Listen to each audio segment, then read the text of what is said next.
Wagon wadau ni Manzi wa Coach. Guys, juu Valentine inakaribia, so lazima nijifanye mzuri kwa mtu wangu. Ndio siku nisimeze brufen. Nilichukua kifuli yangu ya nyumba nikasema acha nifunge nyumba vile Manchester ilifunga Arsenal.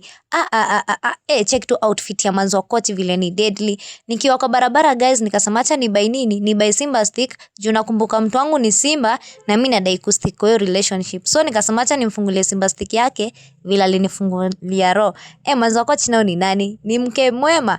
Nikasema acha kwanza nilambe Simba stick kidogo niume nisikie vile ina taste. Nikapea mtu wangu yake nikabaki na yangu nikasema wacha nijifungule tu yangu mimi niko sawa. So nikasema acha nilambe Simba stick kwa sababu nakumbuka wewe niko na rifa inaitwa kulamba. So lazima tu nilambe hii Simba stick.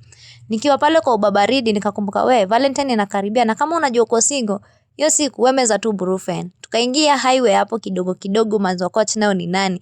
Mapenzi imenoga mimi nilisikia usingizi nikasema siwezi lala kwa nini? Kwa gari wacha nifanye nini? Wacha nilalie mabega yake. Nikasema mtegemea nundo achi kunona nifanye nini? Wacha mimi nitegemee chips kuku. Mimi nilipelekwa hoteli nikasema niode mimi nilioda chipo na kuku. Kidogo nikamwambia mpoa basi usinumishe kuku ndo basi ninone basi. Mimi niliuma kuku yangu vizuri hapo fiti. Cheki tu venye Manzi wa Coach anapenda kukula but anyway ni sawa. Kukula nao lazima tukule. Chipo naye aliniumisha hapo fiti.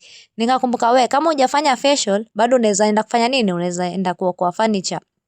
Manzi wa Coach naye ikafika usiku. Nikasema mimi nadai kurudi hivyo mtaa. Fanya aje wewe nizindikishe mimi niende nipande gari. Akaniambia bado tujamaliza bado hujameza brufen fanya aje? Wewe kunywa nini? Wewe kunywa Predator. Siwezi kataa guys. Pia mimi ni mlafi. Nilifunguliwa Predator guys nilikuwa nasikiaje fiti.